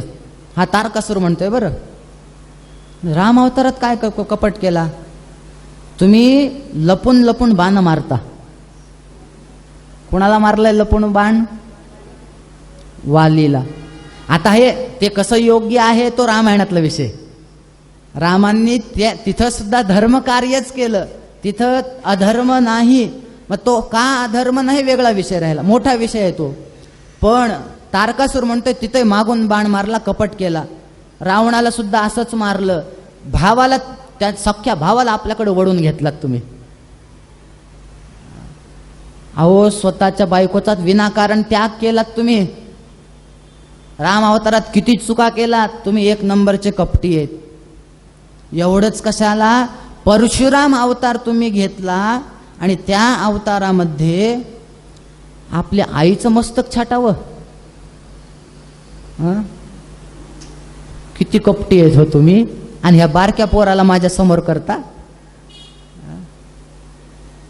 कृष्ण अवतार घेतला, एवढे मोठे लग्न करून घेतलात, तिथं सुद्धा नीट वागला नाहीत. बुद्ध अवतार घेतला, तिथं तर नाही तेच उपदेश दिले वेगवेगळ्या रूपाने. त्या अवतारामध्ये तुम्ही अधर्माचा प्रचार केला. तुम्ही कपटी आहेत. आणि हा इंद्राचं तर बोलूच नाही म्हणे. ज्या ज्या पतिव्रत आहेत त्यांनाच छळायला जातो हा. गौतम ऋषींची पत्नी अहिल्या चांगली पतिव्रता होती. हा इंद्र विनाकारण तिथं गेला, वाईट कर्म केले. इंद्र चांगला नाही. यांनी ब्राह्मण हत्या केलेली आहे, विश्वरूपाचा वध केलेला आहे. इंद्र दरवेळेस माझं कसं कल्याण होईल हाच बघतो, इतरांचा विचार करत नाही. त्याच्यामुळे ह्याच्यासोबत मी युद्ध करणार नाही. आता परत ह्यांना टेन्शन आलं. मरण जर यांच्याकडून असेल, कार्तिकेयाकडून असेल, काय करावं? मग यांनी सांगितलं, तुला हे बारकं पोरग साधं वाटते होय? म्हणे मूर्ती लहान, कीर्ती महान आहे. म्हणे बघ, करू युद्ध करू. पुन्हा म्हणायचं नाही की हे लहान्यासोबत युद्ध केलं आणि जिंकला. करा युद्ध. आणि मग घनघोर असं त्या दोघांमध्ये युद्ध झालं. आणि युद्ध झाल्यानंतर बराच वेळ गेला. बऱ्याच काळानंतर भगवान कार्तिकेयांनी तारकासुराचा वध केला. मग वध झाल्यानंतर आकाशातून दिव्य याची वृष्टी होऊ लागली फुलांची. सगळ्या देवतांना आनंद झाला. सगळे राज्य त्यांना मिळून गेले. सगळं आनंदाने राहू लागले. सगळं झालं. कार्तिकेय घरी आले. घरी आल्यानंतर आनंदाने, एवढा आनंद झाला वडिलांना, काय माझं पोरग सामर्थ्यवान निघालं, वा वा वा वा वा वा वा, स्तुती केली. म्हणे आता इथंच कैलासावर राहायचं, आनंदाने फिरायचं, आमच्यासोबत गप्पा मारायच्या. म्हणे ठीक आहे. हे सगळं चरित्र शौनकांना सूतांनी सांगितलं. पण एक प्रश्न केला लगेच शौनकांनी. बघा बरं, प्रश्न पडले पाहिजेत. ऐकण्यामध्ये माणूस कसा पाहिजे? उत्सुकता पाहिजे त्याला. पुढे काय, पुढे काय, पुढे काय. आता मला सांगा, हा कार्तिकेय एकटाच होता का त्यांना एखादा भाऊ पण होता? होता. म्हणे काय नाव आहे त्याच्या भावाचं? म्हणे गणपती. म्हणे गणपती, त्याचं नाव काय? अनेक नाव आहेत म्हणे त्याला. हो का? गणेश हे एक तत्व आहे बरं. म्हणून आपण म्हणतो ना, त्वमेव प्रत्यक्षं तत्वमसी त्वमेव केवलम, आहे की नाही? तूच करतायस. त्वम साक्षादात्मासी नित्यम ऋतं वच्मी सत्यम वच्मी अवत्वम माम. की नाही? किती सुंदर. तुम्हाला सांगतो, गणपतीचं चरित्र बघायचं असेल, जास्त आपल्याला विचार करण्याची गरज नाही. फक्त अथर्व शीर्षाचा विचार करा. गणेश चरित्र डोळ्यासमोर आलं. सगळ्यात पहिल्यांदा काय आहे? सुरुवात कुठून आहे? ओम नमस्ते गणपतये. बघा, देवा तुम्ही कसे आहात? गणपती. सगळ्या गणांचे तुम्ही स्वामी आहात.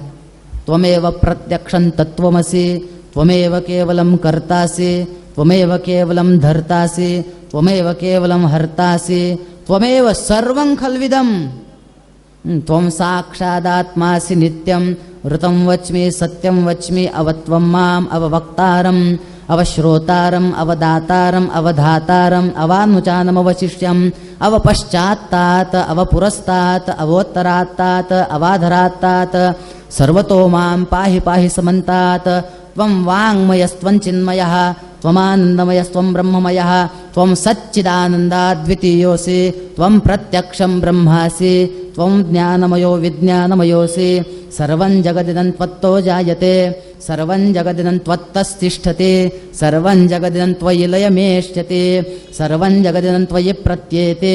त्वं भूमिरापो नलो निलः त्वं चत्वारि वाक्पदानि त्वं गुणत्रयातीतः त्वं देहत्रयातीतः त्वं कालत्रयातीतः त्वं मूलाधारस्थितोऽसि नित्यं त्वं शक्तित्रयात्मकः त्वां योगिनो ध्यायन्ति नित्यं. त्वं ब्रह्मा त्वं विष्णुस्त्वं रुद्रस्त्वं अग्निस्त्वं वायुस्त्वं सूर्यस्त्वं. आहे की नाही हे सगळं वर्णन? पुढे सुद्धा गणादिं पूर्वमुच्चार्य वर्णादिं तदनन्तरम् अनुस्वारः परतरः अर्धेन्दुलसितं तारेण रुद्धम् एतत्तव मनस्वरूपं गकारः पूर्वरूपम् अकारो मध्यमरूपम् अनुस्वारश्च अन्त्यरूपं बिन्दुरुत्तररूपं नादः सन्धानं संहिता सन्धिः. सैषा गणेश विद्या गणकर्षिः विचृद्गायत्री छन्दः गणपतिर्देवता ओम गंगणपतये नमः एकदन्ताय विद्महे वक्रतुण्डाय धीमहि तन्नो दन्तिः प्रचोदयात् एकदन्तं चतुर्हस्तं पाशमं कुशधारिणं रदं च वरदं हस्तैर्बिभ्राणं मूषकध्वजं रक्तं लम्बोदरं शूर्पकर्णकं रक्तवाससं रक्तगन्धानुलिप्ताङ्गं रक्तपुष्पैः सुपूजितं भक्तानुकम्पिनं देवं जगत्कारणमच्युतम् आविर्भूतं च सृष्ट्यादौ प्रकृतेः पुरुषात् परम् एवं ध्यायति यो नित्यं स योगी योगिनां वरः। नमो व्रातपतये नमो गणपतये नमः प्रमथपतये नमस्ते अस्तु लम्बोदराय एकदन्ताय विघ्ननाशिने शिवसुताय श्री वरद मूर्तये नमः।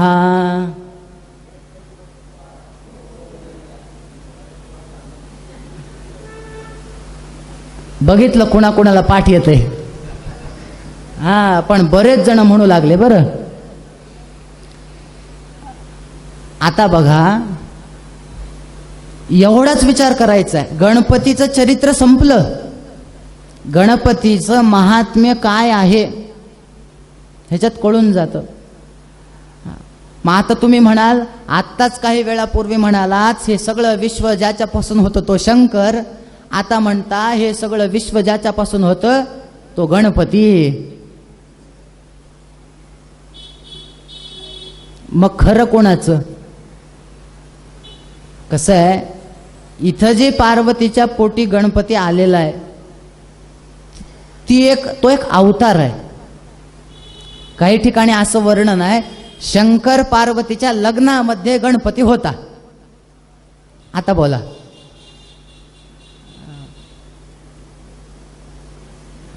ते एक तत्व आहे. पुन्हा विषय तिथंच येतो.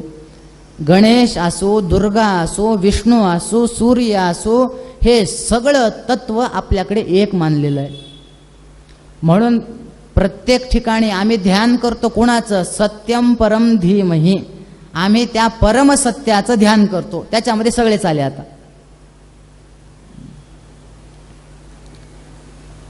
यांनी विचारलं त्या गणपतीची उत्पत्ती कशी झाली ते सांगा आम्हाला. हा गणपतीच्या जन्माची फार सुंदर कथा आहे बरं. बऱ्याच पुराणांमध्ये थोड्या वेगवेगळ्या कथा पाहायला मिळतात. गणेश पुराणामध्ये थोडी वेगळी कथा आहे.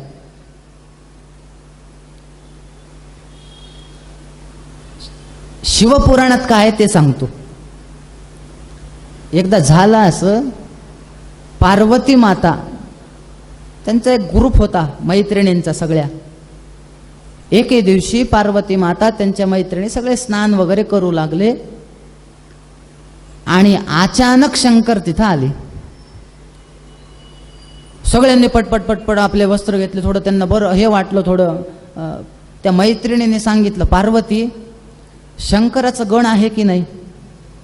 शंकराला रक्षणासाठी लोक आहेत की नाही? आधी शंकरापर्यंत पोहोचण्यासाठी नंदीची परवानगी घ्यावी लागते की नाही? घ्यावी लागते ना. एक काम करूत आपल्यापर्यंत येण्यासाठी सुद्धा असं कोणीतरी एक तू तयार कर की त्याला परवानगी घेऊन आपल्यापर्यंत यावं लागेल. थोडक्यामध्ये सांगायचं झालं तर आपण एक आपला ग्रुप तयार करूत आणि आपलं रक्षण करणार आहे आपल्याच ग्रुपमधला. पार्वतीने सांगितलं असं आहे पण तुम्ही म्हणताय ते बरोबर आहे. त्या दिवशी पटकन ते शंकर आले आणि आपल्याला थोडं कसं तरी झालं. ठीक आहे आपण काय करूत एक मी गण निर्माण करते माझ्यासाठी आपल्यासाठी. थांबा. तिने काय केलं? विचार ये तिच्या सादेवे वपुषो मल संभवम पुरुषं निर्ममो सातु सर्व लक्षण संयुतम. एक सुंदर असं आपल्या शरीराच्या मळापासून. आता मळ याचा अर्थ काय? मळ याचा अर्थ उठणं. दिवाळीमध्ये आपण अंगाला लावतोच बघा. तर अंगाला लावल्यानंतर सुद्धा आपण ते जेव्हा घासतो ते जो गोळा तयार होतो ना, त्याच्यापासून पार्वतीने एका दिव्य अशा बालकाची निर्मिती केली. आता पुन्हा तोच विषय आला, असं कुठं असतं का हो? कशापासूनही काही असं होऊ शकतं का? भगवंत म्हणून तर भगवंताचं विशेषण दिलेलं आहे, अचिंत्य रचना रूपम. तुमची रचना कशी आहे याच्याविषयी कोणी विचार सुद्धा करू शकत नाही. गणपतीला निर्माण केलं आपल्या मलापासून. बरं, छानपैकी त्या मलाला आकार दिला, त्याच्यामध्ये प्राण संचय केला, तो बालक जिवंत झाला. पार्वतीने सांगितलं, आजपासून तू माझा मुलगा. म्हणे बर, तू एक काम करायचं. म्हणे काय? इथं दारावर थांबायचं, मला विचारल्याशिवाय कोणालाही आत पाठवायचं नाही. ठीक आहे. दारावर थांबले. बराच काळ गेला. थोड्या वेळानं शंकर तिथं आले. आपल्याला कथा माहिती आहे ती, त्या पिक्चर पण आलाय बघा एक, बाल गणेश म्हणून. त्याच्यामध्ये फार सुंदर दाखवलंय ते. महादेव येतात, पहिल्यांदा गोड विचारतात, कोण आहेस बाळा, कुठल्या गावावरून आलास? आता नीट विचारल्यावर नीट उत्तर द्यावं की नाही? कोण आहेस, तुम्हाला काय करायचे, तुम्ही कोण आहेत आधी ते सांगा. शंकर म्हणाले, माझ्याच घरात येऊन हा मलाच विचारतो म्हणे तुम्ही कोण आहेत. शंकरांनी पुन्हा नीट विचारलं, बाळा कोण आहेस तू, कुणाचा मुलगा आहेस? शेवटी त्या गणपतीने सांगितलं, मी पार्वती मातेचा मुलगा आहे. शंकरांनी डोक्याला हात लावला. म्हणे पार्वतीचा तर नवरा मीच आहे, मला माहिती नाही आपला मुलगा. खरं सांग कोण आहेस? म्हणे मी पार्वतीचा मुलगा आहे. म्हणे लहान दिसतोयस, तुला डोकं नाही, काही बोलतोस वायफळ, तुला काहीच कळत नाही. मुकाटाने बाजूला हो, मला माझ्या पत्नीला भेटायला जायचंय. म्हणे माझ्या आईनं मला सांगितलंय, कोणालाही आत सोडायचं नाही, त्याच्यामुळे मी काही तुम्हाला आत जाऊ देणार नाही. त्यांनी सांगितलं, मुकाट्याने तू बाजूला होतोस की नाही? म्हणे होत नाही. तुम्हाला काय करायचे ते करा. सगळ्या शिवगणांना पाठवलं पहिल्यांदा, त्या पोराला बाजूला काढा. महादेव त्या बालकाने सगळ्यांचा पराभव केला. थोड्या वेळानंतर शिवपुराणात तर वर्णन असं आहे, शंकर गेले म्हणे विष्णूकडे, बघा काहीतरी ह्याला काही होतं का, बाजूला करा. विष्णूला सुद्धा जमलं नाही. म्हणे मग सगळ्यात शेवटी ब्रह्मदेवाला पाठवलं, तुम्ही तरी बघा काही होतंय का. ब्रह्मदेव जवळ आल्या आल्या त्या गणपतीने त्यांची दाढीच ओढून काढली. म्हणे मी सांगत नाहीये. क्रोधम कृत्वा समभ्येत्य मम श्मश्रूणी अवाकिरत, माझी दाढीच ओढायला सुरुवात केली त्या गणपतीने. तर काय करावं काय करावं. म्हणे देवा हा कुणालाच ऐकत नाही. मग मात्र महादेवांना राग आला आणि महादेवांनी आपलं त्रिशूळ फेकलं. त्रिशूळ फेकल्यानंतर त्याचं मस्तक उडून पडलं. आणि मग ही बातमी जेव्हा पार्वतीपर्यंत गेली, मग मात्र पार्वतीने आपलं खरं रूप दाखवलं.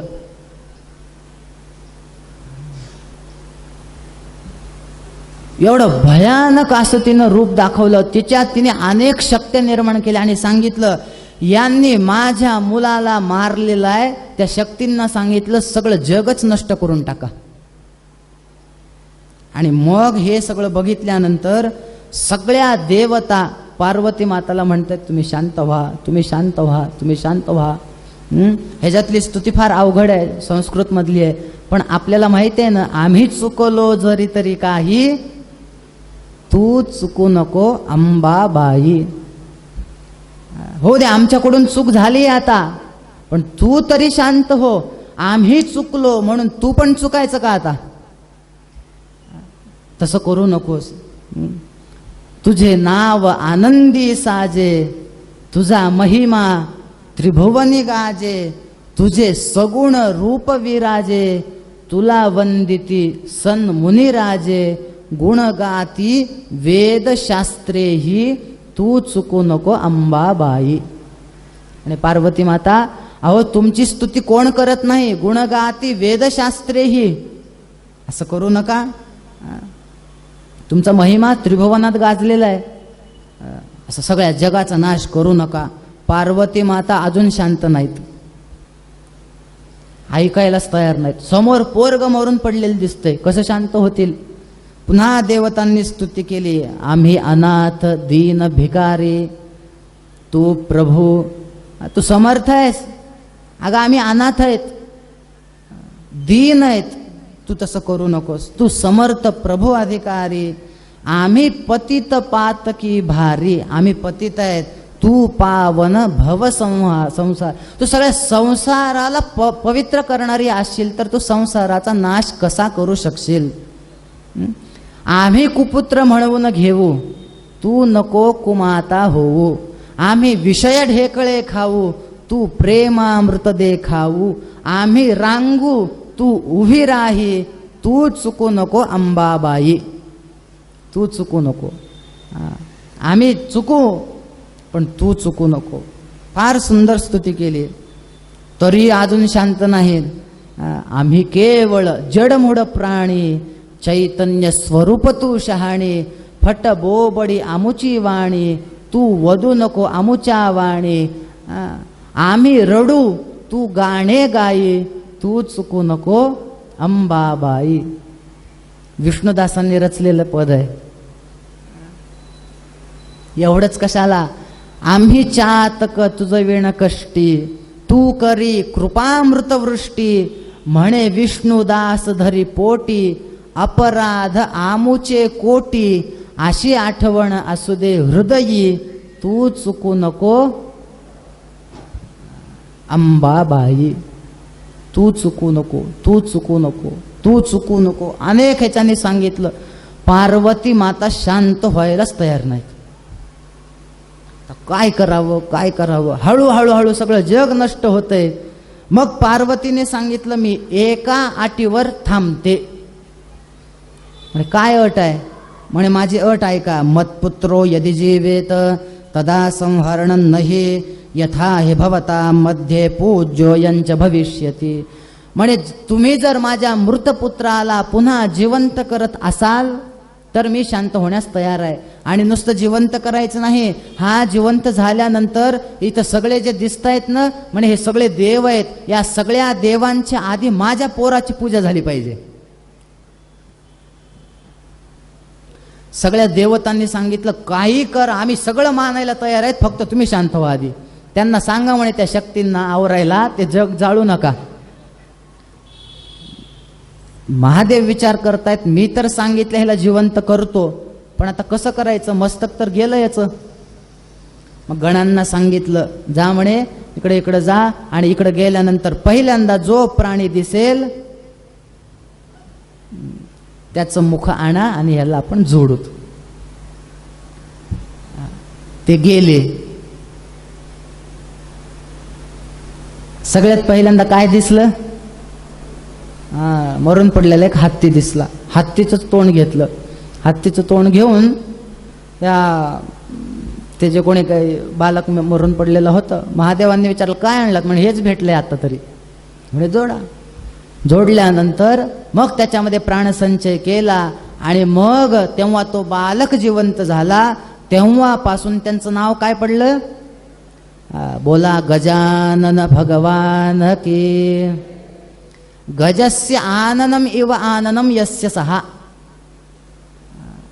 हत्तीचं मुख ज्याला आहे त्याला म्हणायचं गजानन. त्याला जिवंत केलं. आणि सगळ्या देवतांनी बघा बरं, सगळे देवता तिथं येऊन त्याला एक एक एक एक आशीर्वाद देत आहेत. आणि सगळ्यात शेवटी सांगितलं की कुठलंही कार्य करायचं असेल, जर तुझी पूजा कोणी केली नाही तर त्याचं कार्य निर्विघ्न होणार नाही. पुढे जाऊन आता आपल्याला कथा येणार आहे युद्धखंडामध्ये. शंकर जेव्हा त्या अंधकासुराला मारतात, त्या युद्धामध्ये गणपतीची पूजा केली नाही म्हणून ते पहिल्यांदा हारतात. मग लक्षात येतं, अरे गणपतीला असा वर दिला होता, त्याची पूजा केल्याशिवाय काही करू नये. मग पुन्हा ते पूजा करतात आणि पुन्हा विजय मिळवतात. म्हणून आपण सगळ्यात पहिल्यांदा पूजा करताना सुद्धा ती जी सुपारी मांडतो, ती सुपारी काय आहे? सुमुखश्च एकदंतश्च कपिलो गजकर्णकः लंबोदरश्च विकटो, हे सगळं वर्णन काय आहे? पहिल्यांदा त्या गणपतीची पूजा सांगितलेली आहे. असं म्हणतात की त्यावेळेस भगवान शिवशंकरांनी सांगितलं, आजपासून या बालकाचं नाव विघ्नहर्ता असं होईल. याचं पूजन जो कोणी करेल त्याच्यावर कधीही कोणतंही विघ्नच येणार नाही, सांगून टाकलं. पार्वती मातेला आनंद झाला. असं वर्णन आहे की ज्या वेळेस गणपती जिवंत झाले ना, ते पुन्हा जिवंत जेव्हा झाले तो दिवस म्हणजे भाद्रपद कृष्ण चतुर्थी. त्या चंद्रोदयाच्या काळामध्ये गणपतीचा जन्म आहे. म्हणून एका अध्यायामध्ये संकष्ट चतुर्थीचं महात्म्य दिलेलं आहे. ते व्रत कसं करावं फार सुंदर वर्णन केलेलं आहे. गणपतीला सगळ्यात जास्त जर काही आवडत असेल तर दुर्वा, मोदक तर फार आवडतात.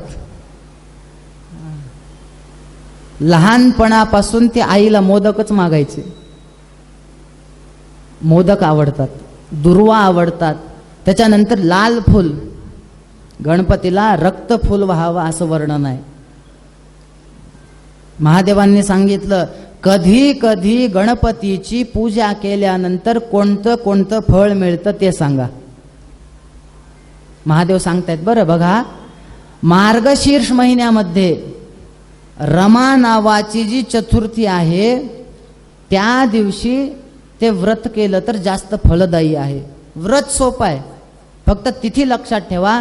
मार्गशीर्षे तथा मासे रमायै वा चतुर्थिका प्रातस्नानं तदा कृत्वा व्रतं विप्रान् निवेदयेत्. दूर्वाभिः पूजनं कार्यम् उपवासस्तथा विदः रात्रेश्च प्रहरे जाते स्नात्वा संपूजयेन्नरः.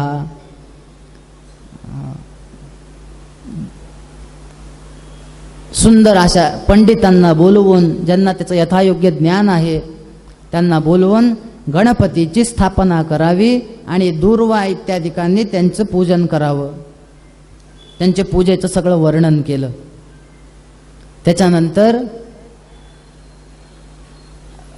गणपती आणि कार्तिकेय आता हे दोघंही आनंदाने एका ठिकाणी राहू लागले. मोठा भाऊ कार्तिकेय आणि बिचारे छोटे गणपती. गणपतीचं वाहन उंदीर. ते उंदीर का स्वीकारलं त्याची एक बरीच शिवपुराणात नाहीये, पण फार एक सुंदर कथा सांगतात. हे थोडे मोठे झाले गणपती, आपल्या गुरुजींकडे शिकण्यासाठी गेले.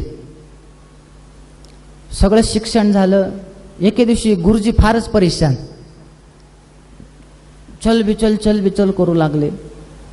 म्हणजे गुरुजी तुम्हाला एवढं हे व्हायला काय झालं, फार नाराज दिसताय. काय सांगावं म्हणे तुला गणेशा, अरे सध्या पाठशाळेमध्ये उंदरच फार झालेत रे, ह्या उंदराने परेशान केले म्हणे मला. असं आहे, काहीच काळजी करू नका म्हणे. आजपासून ह्यालाच मी धरतो आणि त्या मूषकाला मी ताब्यात करतो. वस्तुतः मूषक याचा अर्थ काय आहे? मुष नावाचा धातू आहे. मुष्णाती इति मूषक. हा मुष धातू, हा मुषस्ते ये चोरी किंवा एखाद्यावर ताबा मिळवणं त्याला मुष म्हणतात. मुष धातू वापरतात. मग गणपतीने त्या उंदरावर विजय मिळवला म्हणजे काय?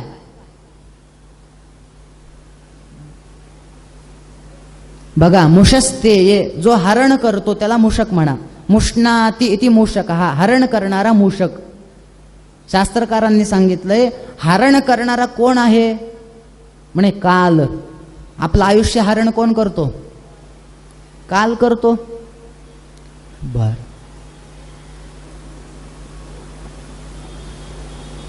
मग आता काल हरण करणारा कोण झाला म्हणे? भगवंतांनी सांगितलं हा जो गणपती आहे ना, किंवा हे जे उंदीर आहे ना, म्हणे जर मुषस्तेये असा असेल आणि भगवंताने त्याच्यावर विजय मिळवला असा असेल तर त्वम कालत्रयातीतः, तुम्ही या तीनही काळाच्या पलीकडे गेलेला आहात. म्हणजे तुम्ही त्या काळावर विजय मिळवला. जो हरण करतो त्याच्यावर, गणपतीवर विजय मिळवला, आपल्या उंदरावर म्हणजेच काळावर. माझं वाहन आजपासून उंदीर आणि कार्तिकेयांचं वाहन मोर. आता उंदीर फास्ट पळतं का मोर? मोर न. ते काय झालं म्हणे, आता सगळा संसार सुरू झाला, एकत्र सगळे आले, आनंदाने संसार चालू होता. हळूहळू हे दोघं मोठे होऊ लागले. आता दोन भाऊ एकमेकांना थोडं बोलता चालता येऊ लागलं, म्हणजे भांडणच करायला सुरुवात केली. एके दिवशी बिचारे गणपती फारच रडू लागले म्हणे, फार रडू लागले. पार्वती माता आल्या, बाळा काय झालं रे रडायला? फार सुंदर संवाद कवींनी रंगवलाय बरं. हे हे रंब किमंब रोदिशी कथम, तुला रडायला काय झालं? दादा काही म्हणला का? भूक लागली का तुला? चल मोदक करून देते. म्हणे काही भूक लागली नाही म्हणे मला. भूक नाही लागली? मग फिरायला जायचंय का? म्हणे नाही. मग शाळेत जायला कंटाळा आला का? म्हणे ते झालं नाही. तुला रडायला काय झालं? काय सांगावं आई तुला? तुला माहिती आहे ना माझे कान लांब आहेत.